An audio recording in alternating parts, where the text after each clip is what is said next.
Bienvenidos amigos de Historias tan cercanas y desconocidas. Hoy quería hacerlo destacar a todos ustedes un detalle que le vengo dando vueltas. Y es que siempre nos preocupamos por hacerles llegar todo nuestro patrimonio, toda nuestra riqueza, tanto arqueológica, bibliográfica, literaria, de todo tipo. Pero este programa tenía una mellita, y la mella es hablar de nuestro oro líquido. Como todos saben, nuestro oro líquido es el aceite de oliva, único en el mundo. Y esa mellita la vamos a cubrir hoy con la persona mejor preparada en este ámbito. Una persona que lleva prácticamente toda la vida. Paco Lorenzo, ¿no? Paco Lorenzo, ¿verdad? Sí, Paco Lorenzo. Paco Lorenzo es presidente de la asociación Olearium desde hace muchos años, ¿verdad?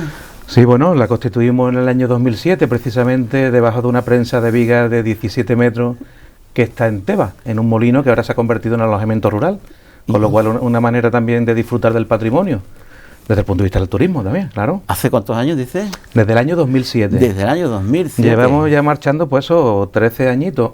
Este año, teníamos que haber hecho nuestro 13 congreso en Antequera, precisamente, y dadas las circunstancias, pues como tenemos socios de toda España, de todas, prácticamente desde, como decía George Duhamel, ¿no? El Mediterráneo acaba donde esté el último olivo plantado, y en España hay olivo plantado prácticamente en todas las provincias. Entonces, con el tema del COVID, pues la verdad es que no nos podemos unir, pero sí hemos hecho una cosa importante, que era una de las grandes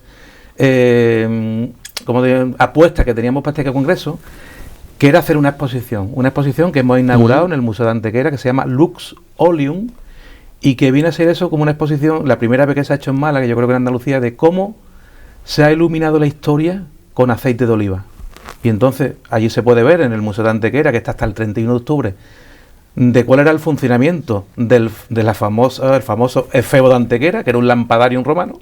Sí. O sea, que era una lámpara de aceite. Era una lámpara de lujosa, aceite, ¿no? lujosa, que siempre estaban donde los romanos hacían toda su faceta lúdica, que era en el triclinium, en el comedor romano, donde invitaban a sus grandes huéspedes, ¿no? Y evidentemente donde nos faltaba la trilogía mediterránea. Y el aceite, por supuesto, pues se ha hecho una representación de ese triclinium, con un mosaico precioso en el suelo. Se ha representado el efebo, por primera vez en la historia, para lo que se utilizó en su momento. Y además de eso, pues tenemos una pieza arqueológica de incalculable valor, que es una estalagmita de la cueva de Ardales, que se utilizó también para iluminar con aceite. Estamos hablando ya del Paleolítico Superior, estamos hablando todavía mucho más atrás.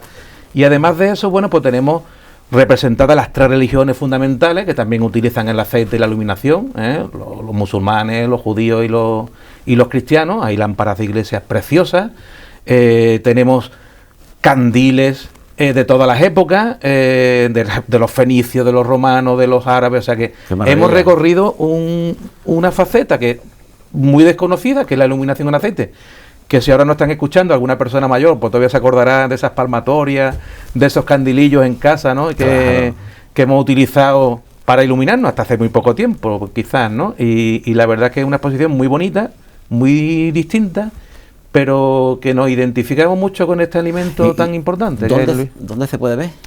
En el Museo de la Ciudad de Antequera. En el Museo de la Ciudad. Sí, bueno, en el Museo de la Ciudad de Antequera, que es arqueológico, donde está el efebo, donde hay representado, bueno, pues todo el bagaje de arqueología de la comarca de Antequera, ¿no? Magnífico museo, además. Magnífico museo, está en la sala temporal, y ya te digo, lo inauguramos antes del verano, prácticamente. Lo teníamos que haber inaugurado un poquito antes por el tema del congreso, que lo hacemos normalmente en abril, pero bueno, como este año no se ha hecho, y muchas de las piezas proceden de socios de Olearium de toda España, que tienen museos propios, hay algunas piezas arqueológicas de museos de Málaga, ha participado el MUVEL, el Museo de la Ciudad de Vélez Málaga, ¡Hala! El museo de aquí de la Cueva de Ardales y el Museo de Antequera. Pero además hay piezas de 7 recursos de Olearum, de Salamanca, de Cáceres, de ¿dónde más? De Lérida, de Jaén, o sea, de muchos sitios de España que tenemos. La asociación tiene sus propios museos, de esos asociados de Olearum, y que han colaborado sin ánimo de lucro, evidentemente, para que esta exposición sea una un éxito, exposición realmente completa. Sí, porque allí puedes ver desde, yo qué sé, de las lámparas o de las linternas de hoja de lata con un mechón de aceite para iluminar, para cazar pajaritos por las noches, por ejemplo, a los famosos tordos, a lámparas de procesiones, a lámparas de entierro de la zona de Salamanca, a, yo qué sé, a candiles de Almazara, imagínate, a cosas de las casas, evidentemente, todo vinculado con la iluminación. Uno de los grandes usos del aceite de la historia, ¿no? Paco Lorenzo, además de médico, es presidente de la Asociación Olearium y es el mayor experto que hay, como ya os he dicho, y además lo estáis comprobando. Y además promotor de este producto nuestro, oro líquido, que históricamente estáis comprobando que ha sido muy importante, pero ¿somos realmente conscientes del valor que tiene esto que tenemos, que nos rodea? El ciudadano... Pues mira, te voy a poner un ejemplo para que creo que los televidentes no lo capten rápidamente. Pensar en un restaurador, por ejemplo, pensar en la cena de Navidad en casa, ¿no? Y estamos hablando de que tengo unas quisquillas de motil recién cogidas del puerto de la Caleta, tengo un chivo de canilla espectacular, tengo un tomate de huevo de toro del Guadalhorce, tengo un vino que comprar especial de reserva de no sé qué, no sé cuánto, de Ronda, y preguntas por el aceite y dice normalmente la gente, el restaurador, en las casas decimos, el de siempre. ¿Y el de siempre cuál es? En este país no es este, no es el virgen este, no es el verdadero zumo, son aceites con menor calidad. No. Y eso es una pena, porque estamos en el país que desde época romana más produce, más exporta en el mundo. Tienen que tener cuenta que de 2 botellas que hay en el mundo de aceite de oliva procedente de aceituna, una se produce en nuestro país. ¿De cada 2, una es de España? De cada 2 que hay en el mundo, una se produce en nuestro país. Fíjate, somos hegemónicos en un producto. Yo no creo que haya otros países hegemónicos en otro alimento, ¿no? Y entonces tenemos que presumir y sobre todo tenemos que conocer este producto desde todos los puntos de vista. Por supuesto, desde el punto de vista organoléptico, que si quiero ahora podemos hablar un poquito en qué consiste una cata, y sobre todo también de los usos en cocina. Porque igual que utilizamos el vino tinto para determinados platos, el blanco para otros platos y el rosado para otros platos, las distintas variedades de aceite, no lo mismo un manzanilla loreño que un arbequino, que un ojiblanco, con picual, tiene distintos perfiles organolépticos y podemos armonizar los platos de distinta manera. Por ponerte un ejemplo, no es lo mismo un ajo blanco hecho con un aceite de la Verdial de Vélez que un ajo blanco con los mismos ingredientes, solamente cambiando el aceite y poniendo, por ejemplo, un aceite picual. Cambia Muchísimo, porque, por ejemplo, el ajo blanco es un plato donde lo que tiene que prevalecer es la almendra. Si metemos un aceite muy potente, muy intenso, como puede ser un picual, le estamos quitando protagonismo a la almendra. Es verdad. Y entonces necesitamos un aceite, bueno, con un perfil un poquito más dulzón, como los arbequinos, como los verdiales, incluso como el aceite local de aquí, el de la Loreña, ¿no? Que son aceites más dulzones, ¿no? Que transmiten menos, pero que también tienen otras connotaciones diferentes para utilizarlo en cocina, ¿no? ¿Y esa variedad en qué va? ¿En la aceituna, en la tierra? Eso va principalmente en la variedad. En la variedad de olivo. Pues nosotros podemos tener, por ejemplo, arbequinos en Cataluña, que lo introduce el duque de Medinaceli en el siglo XVIII, procedente de Palestina, pero ya tenemos aquí arbequinos en Málaga. Entonces, tienen más o menos el mismo perfil, pero evidentemente no es lo mismo un aceite de sierra, siendo la misma variedad, que un aceite de campiña. No es lo mismo un aceite de regadío que un aceite de secano. Los aceites de secano tienen más potencia, tienen más salud, tienen más polifenoles, son más fragantes, ¿no? Y en el momento que le echamos agua en un aceite, tanto en el campo, de verdad el agua es necesaria, ¿no? Claro. Pero si abusamos del agua y después lo utilizamos mucho ese agua en el proceso de elaboración en la almazara, estamos perdiendo polifenoles, estamos perdiendo olores y estamos perdiendo sabores. El resumen, pierdes calidad. Exactamente. Exactamente. Y bueno, yo como consumidor, cuando voy a la tienda a comprar aceite, ¿cómo distingo yo cuál es de mejor calidad? Bueno, yo soy de la opinión de que el buque insignia de la cultura del aceite es la cata de aceites. ¿Por qué? Porque si tú sabes distinguir la calidad, o mejor dicho, lo bueno de lo menos bueno, ya tienes poder de decisión. Y con poder de decisión ya puedes... Claro. Tu dinero ya lo puedes gastar en lo que tú creas oportuno, ¿no? Entonces, lo primero que tenemos que fijar en un lineal es que sea el verdadero zumo. ¿Cuál es el verdadero zumo sin defecto? El virgen extra. El virgen extra. El de máxima categoría, que estamos hablando de precio incluso hasta irrisorio para ser un alimento, que es que aquí tenemos libros de cocina donde si tú coges estos libros de cocinas, por ejemplo de Marbella, de la amiga Carmen Mata, que es Cocina Popular de Marbella, de ayer y hoy, yo soy de Marbella, pues de 100 recetas, en 92 viene el virgen extra como alimento principal. Más que principal, pero vienen en primeros, en segundo, en dulce y salado. Como decía López de Vega, ¿no? El aceite se acomoda con todo, ¿no?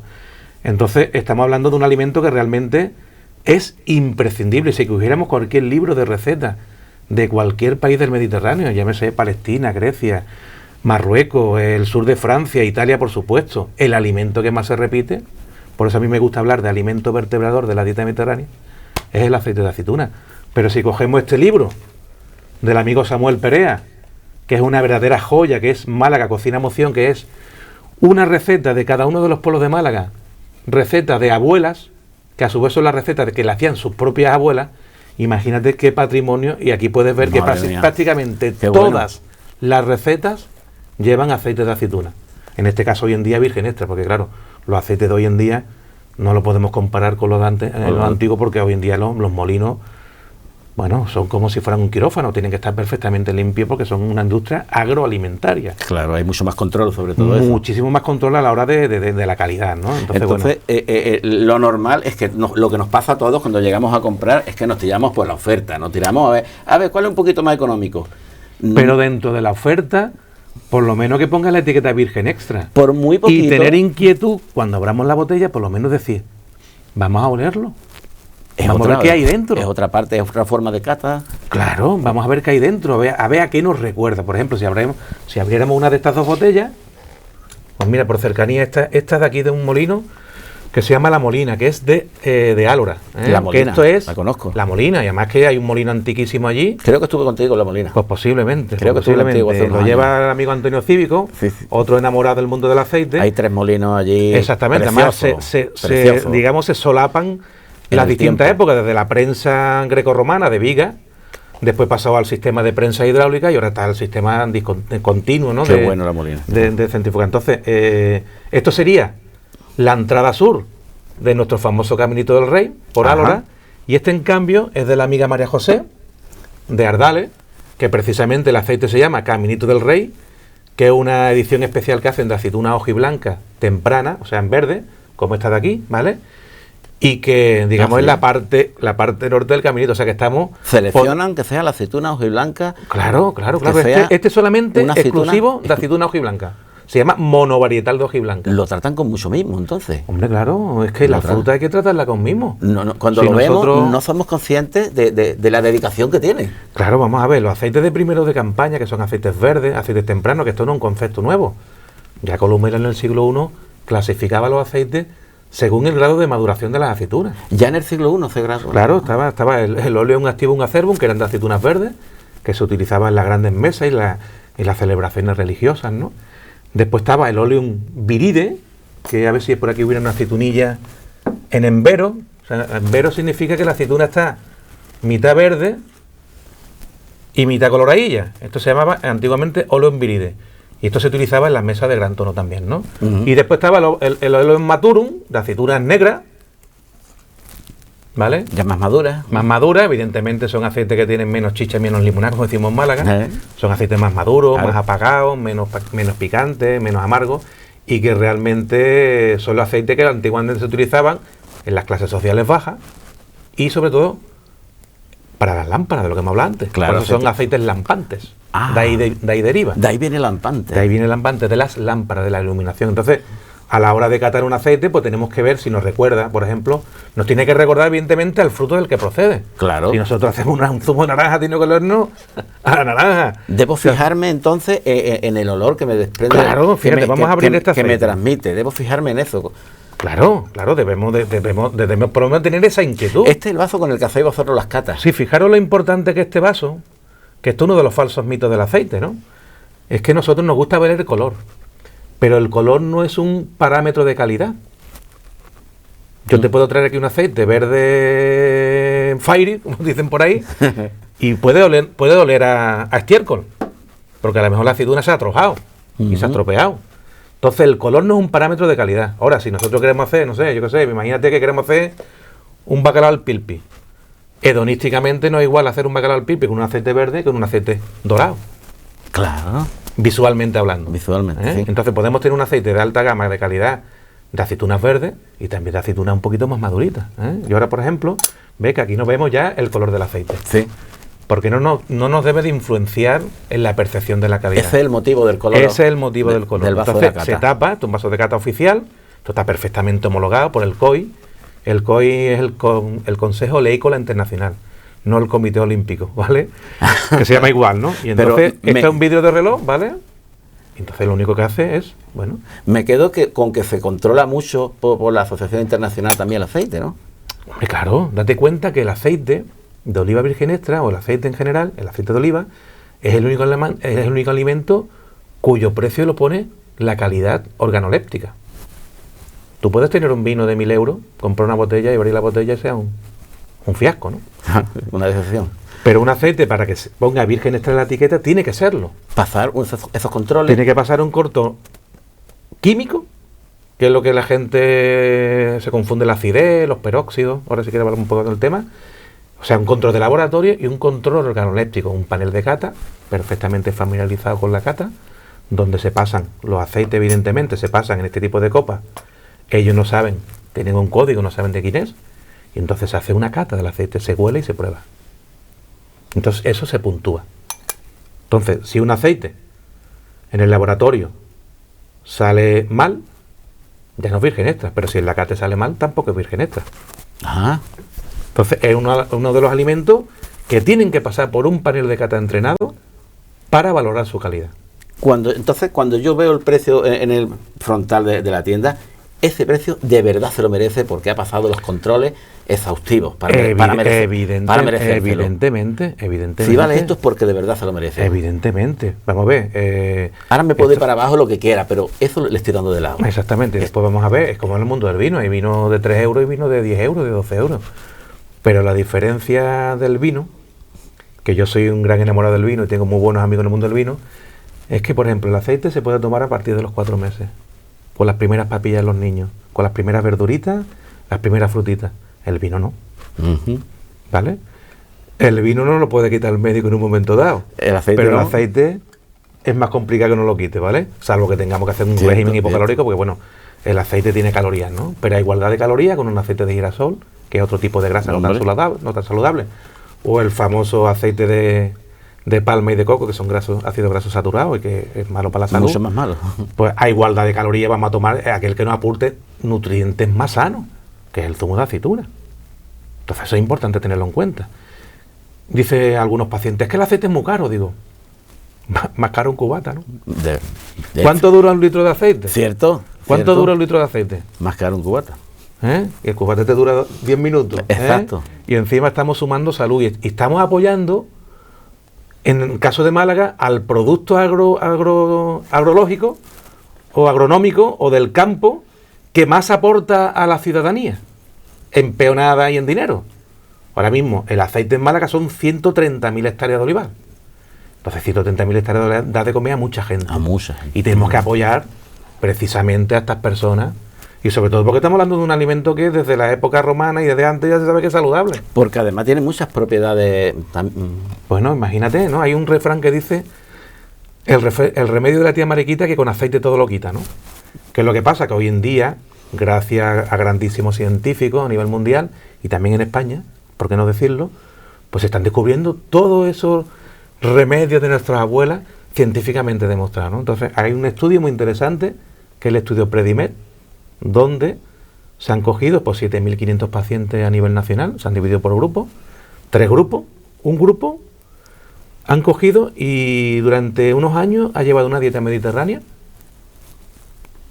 con 50 mililitros diarios de virgen extra. Otro grupo, la misma dieta, en este caso con frutos secos, 30 gramos de frutos secos. Y el otro grupo han llevado una dieta baja en grasa, según los americanos, el Instituto de Corazón Americano, ¿no? Entonces se han dado cuenta pronto que esa dieta baja en grasa no hacía prácticamente nada.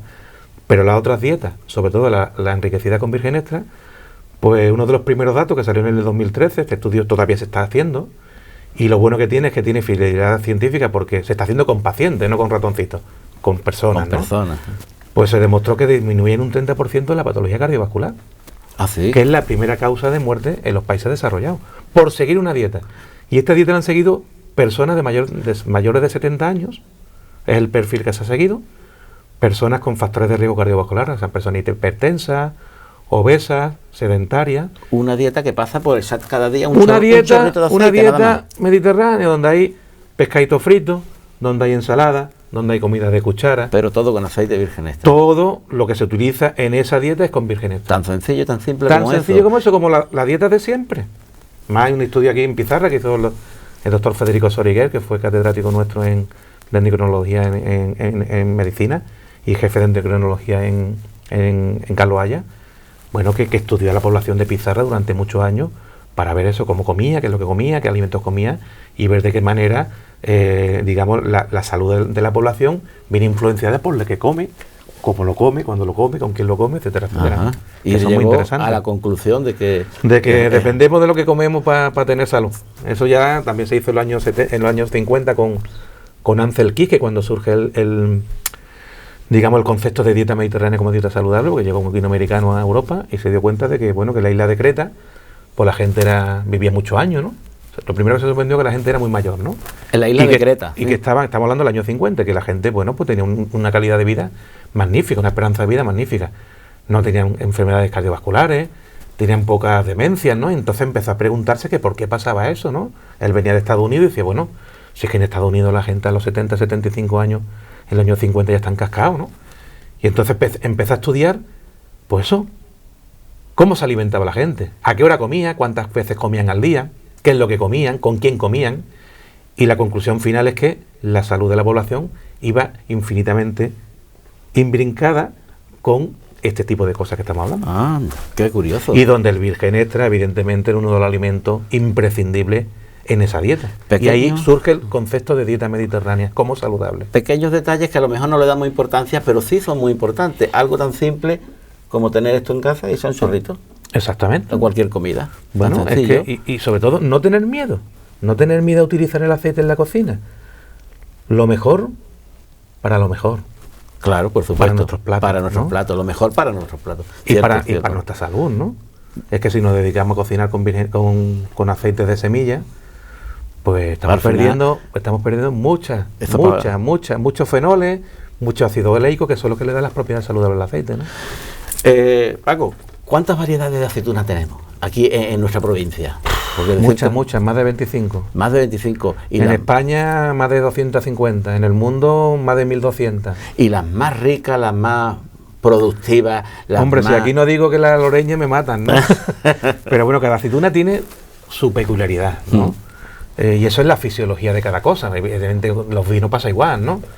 Hay aceitunas que por mucho que tú la quieras tratar en verde, pues bueno, pues te dan unos perfiles que no son tan verdes a lo mejor como un ojiblanco. La manzanilla y la oreña siempre se dan unos perfiles un poquito más dulzones, ¿no?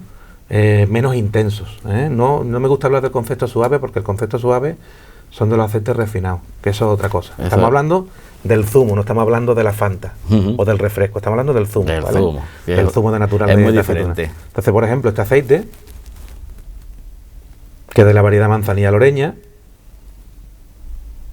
para mí me recuerda a hierbas recién cortadas, me recuerda a tomatera, me recuerda a plátano. Eso no quiere decir que tengamos... Apúntenlo ustedes cuando huelan el aceite que van a consumir. Eso no quiere decir que esté el olivo plantado al lado de una tomatera, sino que fisiológicamente esa aceituna nos recuerda a estas cosas. Claro, si nadie ha cogido un tomate prestado de una tomatera, pues resulta que nadie va a saber a qué huele una tomatera.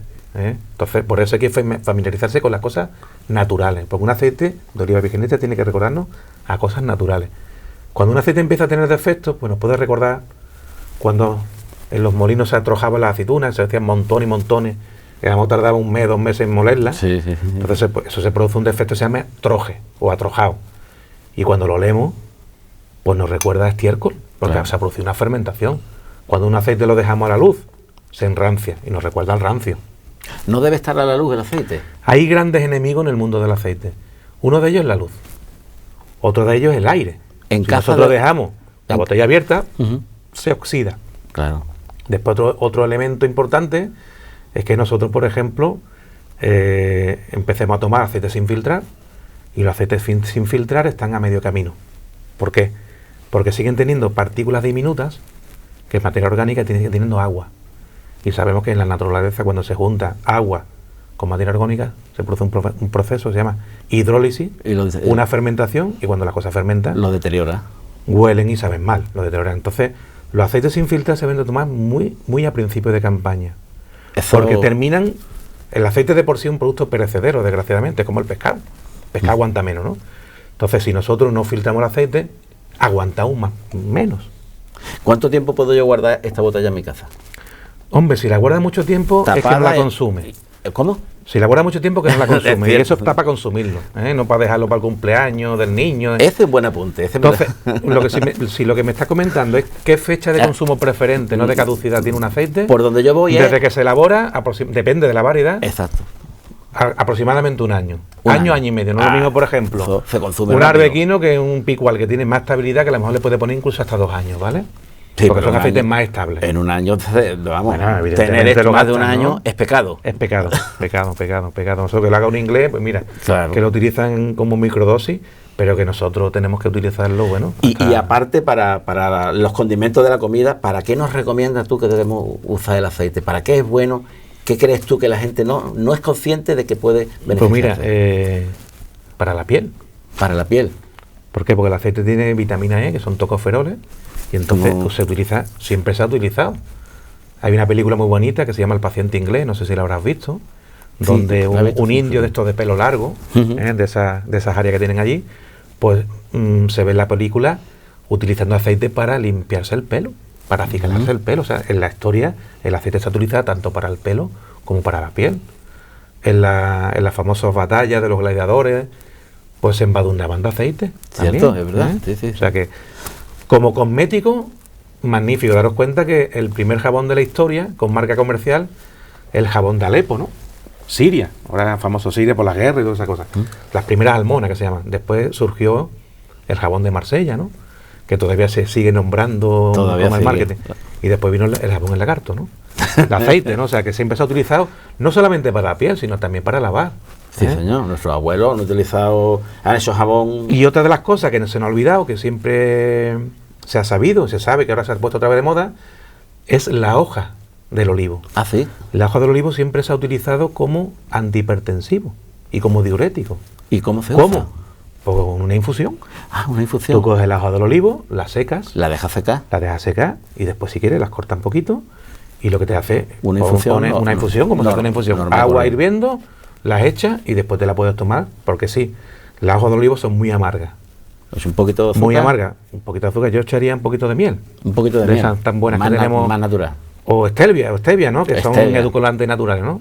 Más que el azúcar. ¿Y para qué me has dicho que es bueno la hoja? Para la hipertensión. Y para la persona y para mejorar la diuresis, o sea, el poder hacer orinar, ¿no? Sí. Entonces estamos hablando de un remedio que se utiliza hace más de 2000 años, ¿no? Qué o sea, mágico, que el aceite es que es bueno para todo. Qué mágico es el y si olivo. encima hace más digeribles a productos que por sí son saludables, estamos hablando de frutas, de verduras, de las patatas, del pescado. Ayuda a la digestión también. Claro, y eso es una de las cosas que a mí siempre me gusta hablar, que es el tema de la fritura. Cuando se fríe con aceite de girasol, los aceites de girasol son ricos en ácidos grasos poliinsaturados, que es el omega 3 y el omega 6. Y son ácidos grasos que son muy difíciles de digerir, o que nos cuesta más trabajo digerir. De ahí que nos sentamos pesados. Claro, entonces cuando uno se va a la calle y fríe un pescadito, el famoso pescadito malagueño, con aceite de semilla, esa noche no pega ojo, porque la digestión es pesada. Y hay un concepto muy importante que la gente normalmente no sabe. Mirar, cuando llegan los aceites de semilla, sobre todo el de soja de Estados Unidos, Los americanos vienen sus productos, lo venden como lo mejor del mundo. Entonces lo vendían como los mejores del mundo en salud y los más baratos. Y hay una anécdota muy curiosa que siempre comento en las conferencias, que los churreros de Madrid, estamos hablando del año 50-60, cuando se enteran de eso, dicen, bueno, pues venga, vamos a quitar el aceite de oliva, vamos a freír los churros con soja, ¿no? Con semillas, ¿no? Y fijaros lo que pasó, se dieron cuenta al poco tiempo, a la semana, de que con la misma cantidad de aceite freían la mitad de churro. ¿Qué quiere decir eso? Que el churro iba empapado en aceite. Ya. Y eso son calorías de más. Y encima calorías de ácido graso poliinsaturado menos digeribles. Entonces ahí cuando empieza a investigarse científicamente qué es lo que pasaba. Y el profesor Gregorio Varela, padre,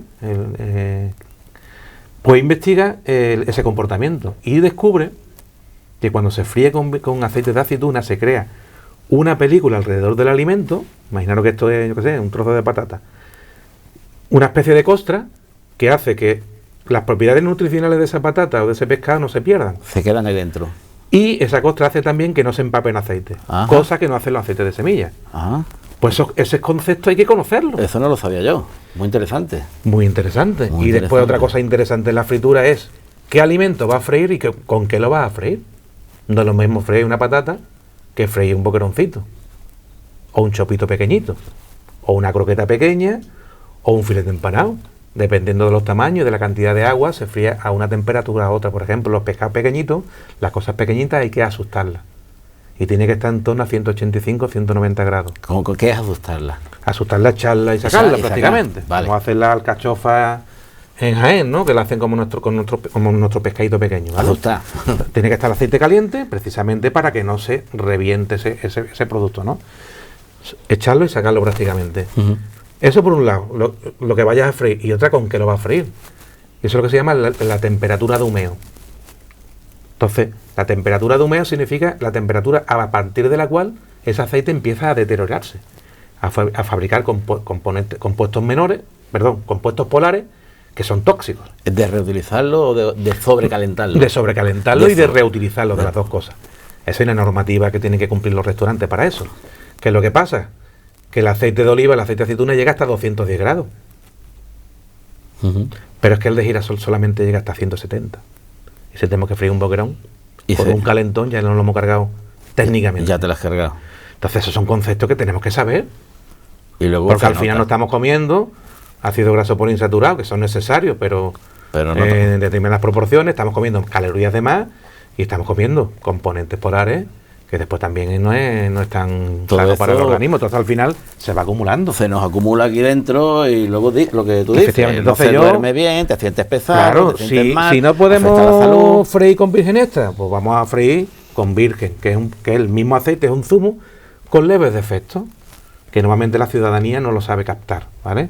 Para eso están los catadores, estamos los catadores, ¿no? Y después está el aceite lampante, sé que he comentado que tiene muchos defectos, que ese aceite, evidentemente, nadie se va como un pescado podrido, ¿no? Claro. Que huela podrido y sepa podrido. Pues entonces, ese tipo de aceite que pueden surgir porque la aceituna se ha cogido y se ha tirado un mes sin molturarla, o porque la aceituna se ha picado con la mosca y se ha caído al suelo y se ha quedado en el suelo otro mes antes de cogerla, o porque ha llegado un pedrisco, un granizo y la ha fastidiado. Entonces, ese tipo de aceituna llega al molino en malas condiciones, y un molino, por muy limpio que esté, no puede mejorar esa calidad de esa aceituna. Si no la trae, o puede pasar al revés. Puede pasar que lleguemos la mejor aceituna del mundo al molino, y esto como cuando hacemos un zumo de naranja. Si el exprimido está sucio y traemos la naranja perfecta, ese zumo no será virgen extra, será otra cosa. Por supuesto. Tendrá defecto. Pues esto es lo mismo. Si la almazara está sucia, por mucha buena aceituna que tengamos, ese zumo no saldrá como tiene que salir. Bueno, pues esos zumos que tienen un defecto en cata, en nariz y boca, de más de 3,5 en una escala de 0 a 10, tienen que ir a una refinería, ¿vale? Y en esa refinería, con altísimas temperaturas, con sosa cáustica, con productos químicos, pues resulta que ese aceite le quitamos el color, el sabor y el olor. Lo dejamos prácticamente neutro. Adiós. Y transparente. Entonces eso se llama aceite de oliva refinado. Ya no es un zumo. Ya es un refresco. Ya, claro. ¿Cómo se trata este refresco para poder venderlo? ¿Qué se puede hacer? Pues normalmente se echa un poquito de zumo. Y convertimos ese aceite de oliva refinado, lo convertimos en aceite de oliva sabor suave. Se adultera un poco. No es una adulteración, eso se puede hacer por normativa. Pero ya no se está tomando una alta gama, no se está tomando un virgen extra, te está tomando una Fanta de aceituna. Vale. Porque ha pasado por una refinería. Si en vez de un poquito le echamos 2 poquitos, este primer aceite que hemos dicho es el que siempre hemos conocido como el 0,4 de acidez, ¿no? Sí. El suave, que todavía se vende así, ¿no? Y después tenemos que si echamos un poquito más, tenemos el 1 grado o el intenso de toda la vida. Pero estamos hablando de aceites que han pasado por una refinería, que más del 90% es refinado. Que ya no le echamos un poquito de esto, ya esto es el 100%. Como esto no se puede comparar nada. No se puede comparar nada, evidentemente. Pero te digo una cosa, ese aceite refinado, que ya lo hemos convertido en sabor suave o sabor intenso, es infinitamente mejor que los aceites de girasol.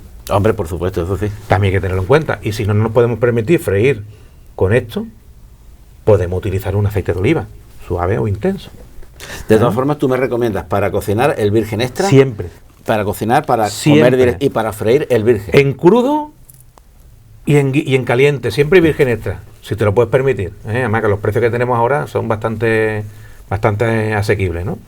Pensar que una garrafa de 5 litros que valga 20 euros, Dios mío, parece que 20 euros son 3 tapas. Eso dura... una cena y eso te dura un montón, que muchas veces nos damos cuenta que estamos un producto que es patrimonial, cultural, de miles de años, que transmiten salud, que encima estamos ayudando a muchas familias malagueñas. Es que yo creo que el consumidor tiene la costumbre de que le entra la publicidad por los ojos. Entonces nos dejamos de guiar por los precios. Todos son precios y no comparamos en calidad, comparamos en precios. Y ahí está el fallo. El primer ítem, además hay muchos estudios universitarios. Nos manipulan un poco los comercios. Donde nos fijamos evidentemente el tema precio. Ahora, cuando tú ya conoces la calidad y tú sabes que esa marca, porque la has probado otras veces, porque te la ha dicho un catador, porque te ha gustado, dices, no, yo prefiero esta marca a esta otra. Claro, eso es un poco caer en la trampa del comerciante, que quiere llevarte por lo que él te quiere vender. Claro, entonces estas grandes comercializadoras dicen, no, tienen el mismo perfil todo el año. ¿Tú conoces algún vino que todo el año sea el mismo? Porque la naturaleza cada año te ofrece algo distinto, claro, y los aceites pasa igual. Las cosechas dependen de las temporadas de sequía, las temporadas de lluvia. Evidentemente. Cada cosecha es diferente. Evidentemente. Es súper diferente. Súper diferente cada cosecha. El año pasado, por ejemplo, en esta zona de aquí hubo poca aceituna. Este año hay más aceituna. ¿Este año está haciendo más bueno?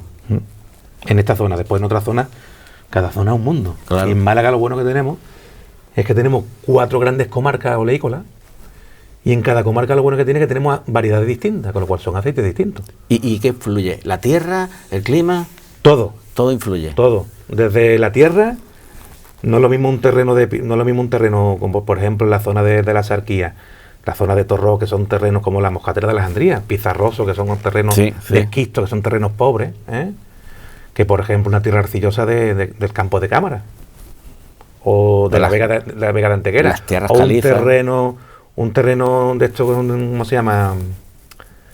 De terreno blanco, no me sale de yeso, que no tiene nada que ver, como la zona de estepa. Todo eso influye en la calidad. ¿Y cuál es la mejor? Pues eso como si te preguntan a ti cuál es el mejor de tu hijo. Es que es muy complicado, Para gusto no hay nada. A mí en Málaga me gustan todos que sean virgen extra, por ejemplo. Y después utilizarlo cada uno en lo que vayas a utilizar, ¿no? Porque puede ser tan interesante un aceite, un frutado verde, de primero de campaña, como un aceite maduro bien hecho. Y sabes para qué utilizarlo. Por ejemplo, un maduro, pues, por hacer un alioli, o hacer una mayonesa, o utilizarlo para un ajo blanco, o para un queso blanco. Un aceite más intenso, pues para un guiso, para pan con aceite, para un queso curado. Hay que buscarle esa armonía, ¿no? Claro. ¿Has ido a muchas catas? He ido y he hecho muchas. ¿Has hecho muchas catas? Muchas catas, muchas. ¿Y cómo se hace? Para niños, para adultos, para de todo tipo, para ciegos, que fue una de las experiencias más impresionantes de mi vida. Sí. Me invitó mi amigo Miguel Herrera de Ronda al primer concurso de cocina para invidentes en Ronda el año pasado. Y te puedo decir, bueno, el año pasado no, este año, fue pre-COVID prácticamente, fue en marzo.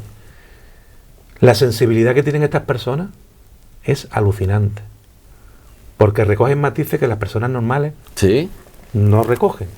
Y sobre todo verlos cocinar ciegos y haciéndote una fritura y haciéndote cocina elaborada fue una experiencia de vida increíble, impresionante. Eso tiene que ser increíble. Entonces la cata, ya te lo he dicho, la cata es el buque insignia, porque nadie se ha preocupado de aprender sobre esto. Piensa que todos los aceites huelen igual, saben igual. Y fijaros, los 3 atributos principales en el aceite son 3. El frutado, que nos recuerda a cosas de naturaleza, que eso se capta tanto en nariz como en boca, y después en boca además el amargo y el picante. Que un aceite amargue y pique son atributos positivos. Otra cosa que te guste o no te guste. Claro. Pero el amargo y el picante son atributos positivos en una cata. También es que nos acostumbremos, porque nuestros abuelos los tomaban así. Efectivamente. Fijaros qué dicotomía hay. Olía aceite. Fijaros qué dicotomía tenemos aquí, por ejemplo, en esta zona, ¿no?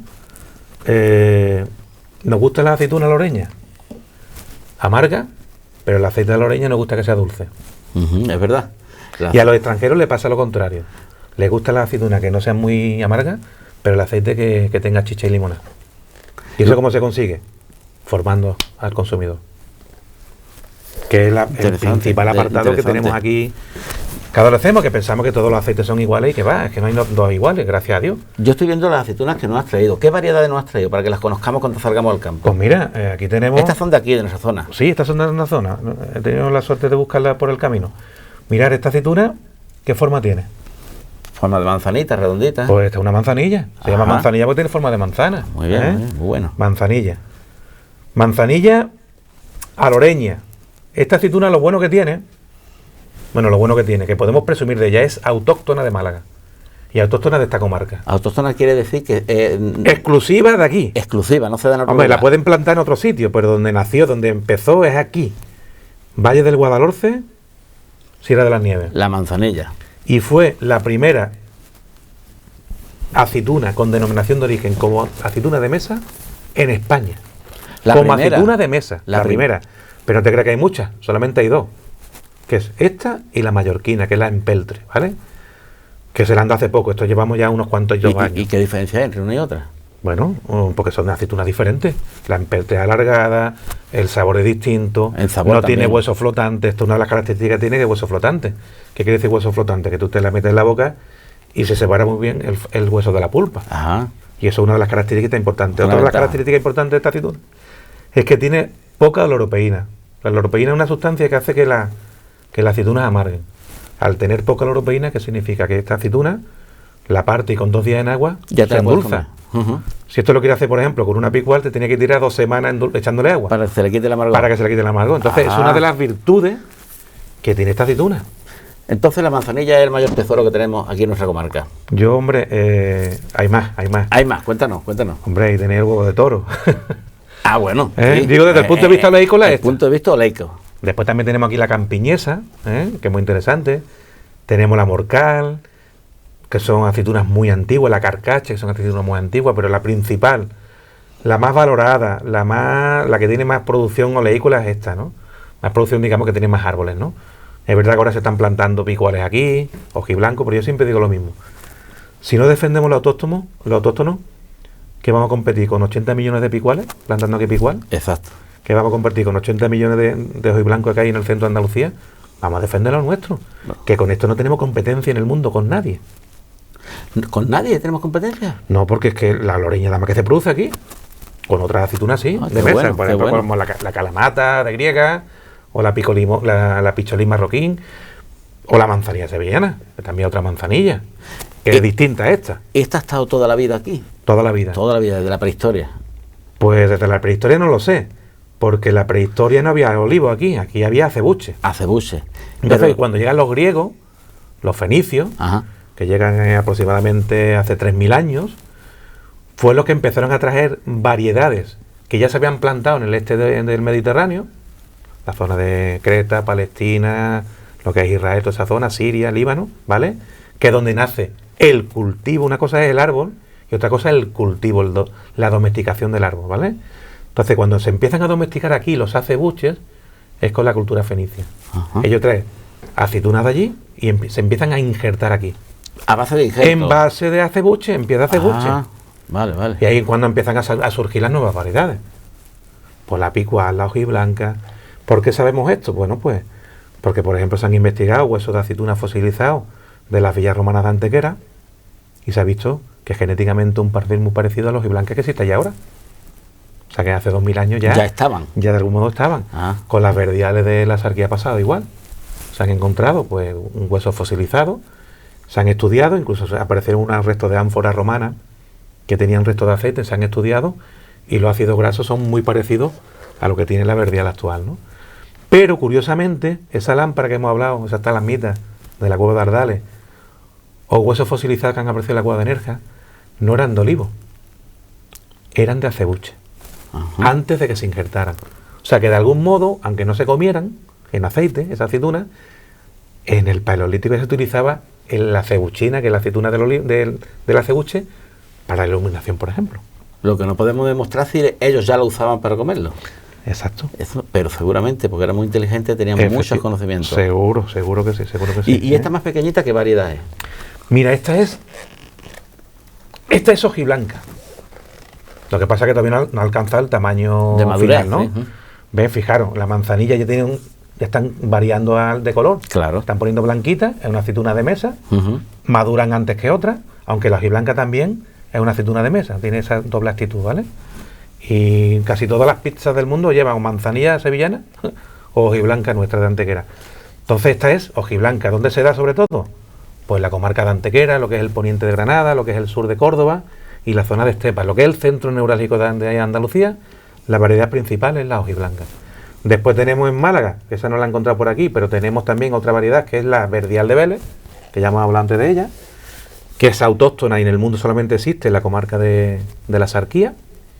Bueno, también yo soy de Marbella y en los libros que he investigado, curiosamente en los años 50 en Marbella, antes de que llegara el turismo, existían 9 molinos en el término municipal de Marbella, y la mayoría de las variedades que había allí, la principal es la verdial. O sea, la verdial necesita un poquito de ver el mar.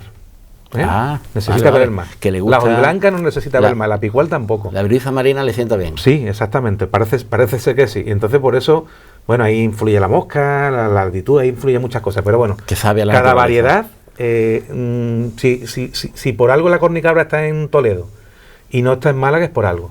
Si la hojiblanca está en el centro de Andalucía y no está al lado de la costa, es por algo.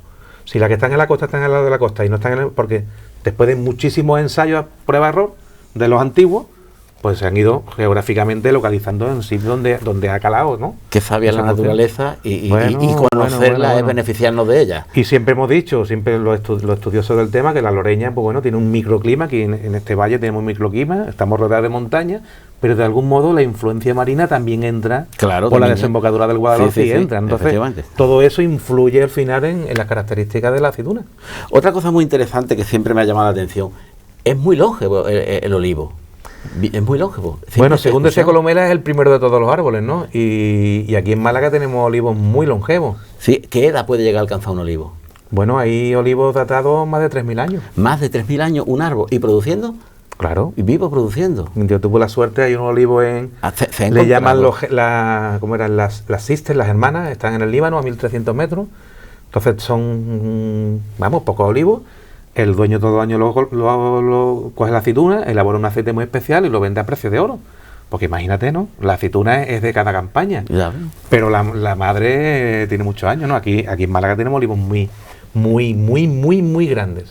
¿Dónde están los olivos más antiguos aquí en Málaga? Pues mira, donde se conservan mejor es la zona de la Sarquía, que son todo piedra cebuche sobreinjertados, sobre todo con verdial.